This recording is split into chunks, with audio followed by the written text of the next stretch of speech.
সৈয়দনা আদম পৃথিবীতে আসলেন, এসে থাকতে শুরু করলেন। দিন গড়িয়ে রাত আসে, মাস গড়িয়ে বছর আসে, বছর যায় বছর আসে। ঠিক 940 বছর পর মালাকুল মাউত আদম আলাইহিস সালামের কাছে আসলেন। বললেন, আনা মালাকুল মাউত উকিলা বিকুম, আপনাদের জন্য আল্লাহ আমাকে বানিয়েছে রূহ কবজ করতে। ও আদম, আবুল বাশার, পৃথিবীর প্রথম মানব, প্রথম নবী, আপনার সময় শেষ, রেডি হন। কি হন? খেলা শুরু হবে, এখনই রূহ কবজ করে নিয়ে যাব। সৈয়দনা আদম বলে, এখন আসছো কেন? আমার আরো 60 বছর বাকি আছে। মালাকুল মাউত বলে, না, আপনি রূহের জগতে আল্লাহর কাছে আপনার সন্তান দাউদকে কয় বছর দিয়েছিলেন? 60 বছর। এজন্য 940 বছর আপনার জন্য লেখা। আমি এখন আপনার রূহ কবজ করতে চাই। সৈয়দনা আদম বলে, আমি মানি না, আমি কাউরে দেই নাই। 60 বছর আমি দেই নাই, আমি আরো বাঁচবো, আমি আরো বাঁচবো, 60 বছর আমি বাঁচবো, আমি দেইতেই নাই। মিয়া যাও। মালাকুল মাউত আল্লাহর যে বলে, আল্লাহ দেয় নাই বলে। আসলে ভুলে গেছে, আসলে আফাতুল ইলমি আন নিসিয়ান, মানুষ ভুলে যায়, মানুষ বড্ড ভুলে যায়। আমরা অনেক সময় খাইয়াও কই খাই নাই। অনেক কিছু আপনি দিছিলেন কিন্তু ভুলে যাই, গলার নিচ দিয়ে নামার পরে কই তুমি কিচ্ছু দাও নাই। আছে না নাই? নাসিয়া আদম ফানাসিয়া বানু, আদম আলাইহিস সালাম ভুলে গেছেন, তাই আমরাও ভুল করি, ঠিক কি না? এজন্য আমাদের নেতারাও বলে এটা দেব ওটা দেব, নির্বাচনের পর সব ভুলে যায়। আছে না নাই? ওই যে আদম আলাইহিস সালাম ভুলছে, আমরাও ভুলে যাই। ওনাদের দোষ কি? ভুলে যায়, বেমালুম ভুলে যায়। আল্লাহ বললেন, মালাকুল মাউত আর জোরাজুরি করো না। 940 নয়, ঠিক 1000 বছর পরে আদমের কাছে যাবা। আমি আমার আদমের ভাগ্যে এই জিনিসটাই রেখে দিয়েছিলাম রে মালাকুল মাউত। আমি আগ থেকে এটাই রেখেছি, আমি জানতাম সে ভুলে যাবে। চিল্লায় কোন সুবহানাল্লাহ।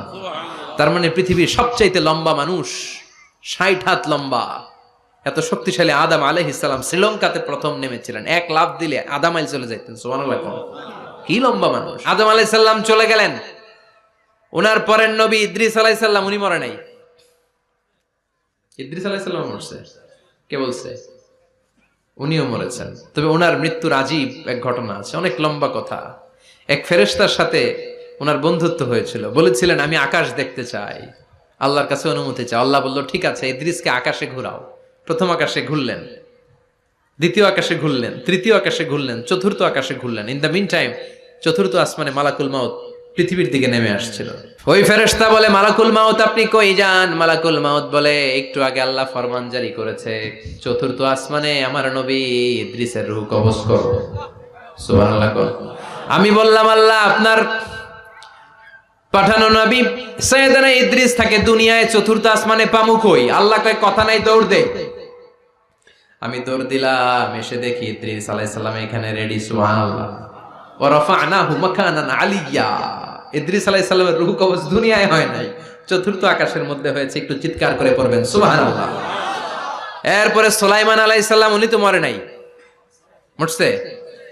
উনি জিন চালাইতো, উনিও মরবে? শক্তিশালী একজন নবী ছিল। উনি মালাকুল মাউতকে বলেছিলেন, মালাকুল মাউত আমার মৃত্যুর সুয়াইয়া, সামান্য কিছু আগে আমারে বইলো, আমার একটা কাজ আছে। মালাকুল মাউত মৃত্যুর কিছু সময় আগে এসে বলল, সুলাইমান টাইম ইজ আপ, সময় শেষ, অল্প কিছু সময় বাকি, কি করবেন করেন। সাইয়েদনা সুলাইমান জিনদেরকে ডাকলো, ও জিনেরা, বিশাল একটা প্রজেক্ট আছে, প্রজেক্টে কাজ শুরু করো। আর কিছু জিনকে বলল, চারদিকে গ্লাস ফিটিং করা একটা রুম বানাও। সাইয়েদনা সুলাইমান আলাইহিস সালাম গ্লাস ফিটিং করা রুমের ভেতরে ঢুকলেন। এই রুমে ঢুকার দরজা নাই, হাতে একটা লাঠি নিলেন। কি নিলেন? লাঠির মধ্যে ভর করে দাঁড়িয়ে রইলেন আর জিনদের দিকে তাকিয়ে রইলেন। জিনেরা এত বদমাশ ছিল, সাইয়েদনা সুলাইমান দাঁড়িয়ে না থাকলে কাজ করতো না। ছিল ফাঁকিবাজ। কি ছিল? দাঁড়ায় না থাকলে আজও লোকজন কাজ করতে চায় না, ঠিক কিনা? মালিক দাঁড়ায় থাকলে ঠিকই কাজ হয়ে যায়। সুলাইমান আলাইহিস সালাম লাঠির মধ্যে ভর দিয়ে দাঁড়িয়ে রইলেন আর বললেন, কাজ করো। জিনেরাও কাজ শুরু করলো। ওদিকে মালাকুল মাউত এসে বলে, ও সুলাইমান সময় তো শেষ। সুলাইমান বলে, সমস্যা নাই, রূহ কবজ করো। উনি লাঠির মধ্যে ভর দিয়ে দাঁড়িয়ে রইলেন। গ্লাস ফিটিং করা রুমের ভিতরে কোরআন সাক্ষী। মালাকুল মাউত ওইভাবে লাঠিতে ভর দেওয়া অবস্থায়, দাঁড়ানো অবস্থায় সাইয়েদনা সুলাইমান আলাইহিস সালামের রূহ কবজ করে নিলেন। উনি এমন ভাবে দাঁড়িয়েছেন, রুহু চলে গেল, লাশ হয়ে দাঁড়িয়ে রইলেন, লাঠির মধ্যে দাঁড়িয়ে আছেন, জমিনের মধ্যে লুটিয়ে পড়ে নাই। সুবহানাল্লাহ। জিনগুলো দূর থেকে ভাবলো বস তো দাঁড়ায় আছে। কে দাঁড়ায় আছে? জিনেরা মনে করছে বস দাঁড়ায় আছে, কাজ করতে হবে। করতে করতে পুরা প্রজেক্টের কাজ শেষ। ইন দ্য মিন টাইম ঝিঝি পোকা, উই পোকা, যেই পোকা কাঠ খেয়ে ফেলে, এই কাঠ খাওয়ার পোকা সুলাইমান আলাইহিস সালাম লাঠির ভেতরে ঢুকে লাঠিও খেয়ে ফেলেছে। সাইয়েদনা সুলাইমান আলাইহিস সালাম ধপাস করে জমিনে পড়েছে। আর জিনেরা কয় হায় হায়, খালি খালি কাম করছে এতদিন। সুবহানাল্লাহ কইবেন না? সুলাইমান আলাইহিস সালাম বাঁচতে পারে নাই, চলে গেলেন। মুসা আলাইহিস সালাম মরছে? উনি মরবে কেন? উনি তো খালি মারে। মরছে? এক থাপ্পড়ে ফেরাউনের বাবুর্চি নাই। মুখের আগে হাত চলতে কয়েকজন, এর মধ্যে মুসা আলাইহিস সালাম আছে না নাই? মালাকুল মাউত মানুষের আকৃতিতে অনুমতি না নিয়ে ঘরের ভেতরে ঢুকে গেল। ঢুকে বলে আনা মালাকুল মাউত, আমি মৃত্যুর ফেরেশতা। তো কি চাও? জিতু আন আকবাদা রূহাক, আপনার রূহ কবজ করতে আসছি। কিন্তু মুসা আলাইহিস সালাম দেখতেছেন দিব্য একজন মানুষ, কি দেখে? আবার সালাম দেয় নাই, অনুমতি নিয়েও ঢুকে নাই। অমিয়া অনুমতি নিয়ে ঘরে ঢোকার দরকার আছে না নাই? মুসা আলাইহিস সালামের মেজাজ বড় গরম। উনি বললেন কি করবি? কয় আপনারে মারবো। কয় এদিকে আয়। মালাকুল মাউত মনে মনে ভাবে এতদিন সব মানুষগুলো আমারে দেখলে দিত দৌড়, আজকে মনে হয় আমারে দিতে হবে দৌড়। এক পা গায়ে দুই পা পেছায় সাহস করে সামনে গেলেন। আবার মুসা আলাইহিস সালাম দিলেন এরকম থাপ্পড়। ফাসাক্কাহু ফাফাকু আইনা, বুখারীর বর্ণনা, এক থাপ্পড়ে চোখ নাই। ঠিকই মালাকুল মাউত দৌড়, এক দৌড়ে আল্লাহর কাছে। আল্লাহ বললেন রাখো, এটা মুসা আলাইহিস সালাম, তার মেজাজ বড্ড গরম, আমাকে কথা বলতে হবে। আল্লাহ বললেন মুসা, বুখারীর বর্ণনা, গরুর পিঠের উপর হাত রেখে দাও। রাখা হলো। তোমার হাতের নিচে গরুর যত পশম, প্রত্যেক পশমের বিনিময়ে এক এক বছর করে হায়াত বাড়িয়ে দিলাম। মুসা আলাইহিস সালাম অনেক চালাক নবী। উনি বললেন আল্লাহ, আমার হাতের নিচে যদি গরুর 2000 পশম থাকে, তার মানে 2000 বছর হায়াত বাড়িয়ে দিলেন, কিন্তু এক্সট্রা হায়াত যখন শেষ হয়ে যাবে এরপরে কি হবে? আগে ওইটা বলেন। আল্লাহ বললেন সুম্মাল মাউত, তারপরে তো মুসা মরতেই হবে, আসতেই হবে। সাইয়েদনা মুসা আলাইহিস সালাম বললেন ফাল আনা, তাহলে আর দেরির দরকার নাই, এখনই আমি আপনার কাছে চলে যেতে চাই। মালাকুল মাউত মুসা আলাইহিস সালামের রূহ নিয়ে উড়াল দিলেন। সুবহানাল্লাহ। বাঁচতে পারছে? বিশ্বনবী মরে নাই, উনি ইন্তেকাল করেছেন। চিল্লায় এখন ঠিক কিনা? ইন্তেকালের আগে বিশ্বনবী প্রচন্ড অসুস্থ হলেন। মা আয়েশারে ডেকে বললেন, আয়েশা মনে হয় আমি বাঁচবো না। ওই যে খায়বার বিজয়ের দিন, খায়বার দুর্গ বিজয় করার পরে এক ইহুদি মহিলা আমার দাওয়াত দিয়েছিল। ওই দাওয়াত খেতে যাওয়ার পরে গোশতের মধ্যে বিষ মাখানো হয়েছিল রে আয়েশা।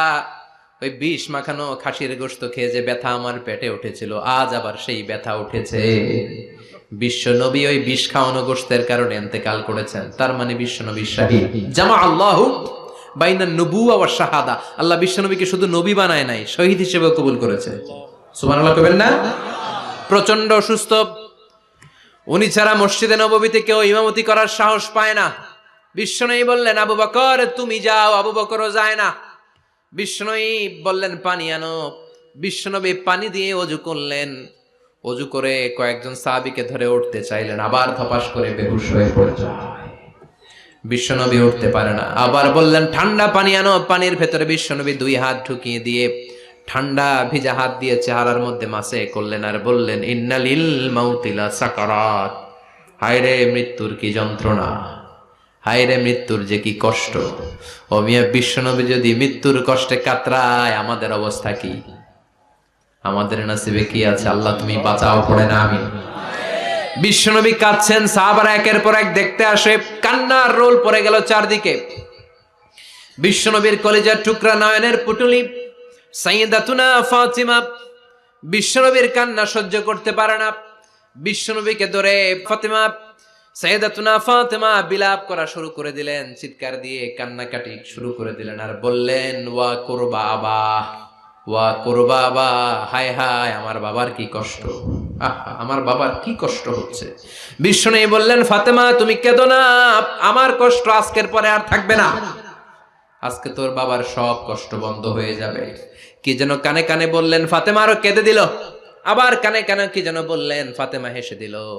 বিশ্বনবীর ইন্তেকালের অনেক পর মা আয়েশার কাছে ফাতেমা বললেন, আমি যখন প্রথমে কেঁদেছিলাম আব্বা বলেছিল আমি আর বাঁচব না রে ফাতেমা। আবার কানে কানে একটা কথা বলার পরে হেসেছিলাম, আব্বা বলেছিল আমার পরে আমার পরিবার বর্গের মধ্য থেকে সর্বপ্রথম তোমার সাথে আমার দেখা হয়ে যাবে রে ফাতেমা। অল্প কয়েক মাসের ব্যবধানে সাইয়েদাতুনা ফাতেমা উনিও ইন্তেকাল করলেন। বিশ্বনবী শোয়া থেকে উঠতে পারে না।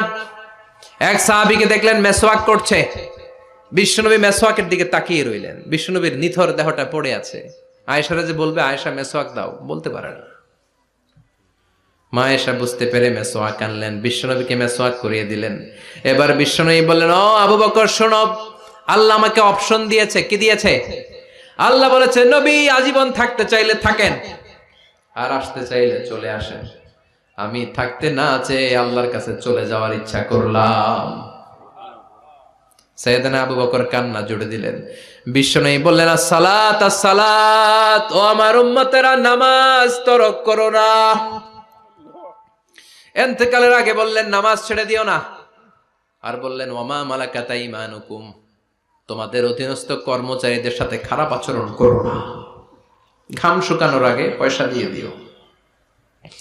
আর হাত দুটো উঁচু করে বললেন আল্লাহুম্মা ইলার রাফিকিল আলা, ও আল্লাহ আমি আপনার কাছে যেতে চাই। এই কথাটা বলে বিশ্বনবীর হাত দুইটা থপাস করে জমিনে পড়ে গেল। বিশ্বনবীও চলে গেলেন। থাকতে পেরেছে কেউ? চিল্লায় বলেন। এজন্য আমরা আল্লাহর কাছে ঈমানি মৃত্যু চাই। কি মৃত্যু? আমরা উত্তম মৃত্যু চাই। চিল্লায় বলেন কি মৃত্যু? এজন্য মরণের আগে ঈমান নিয়ে মরার দরকার আছে না নাই?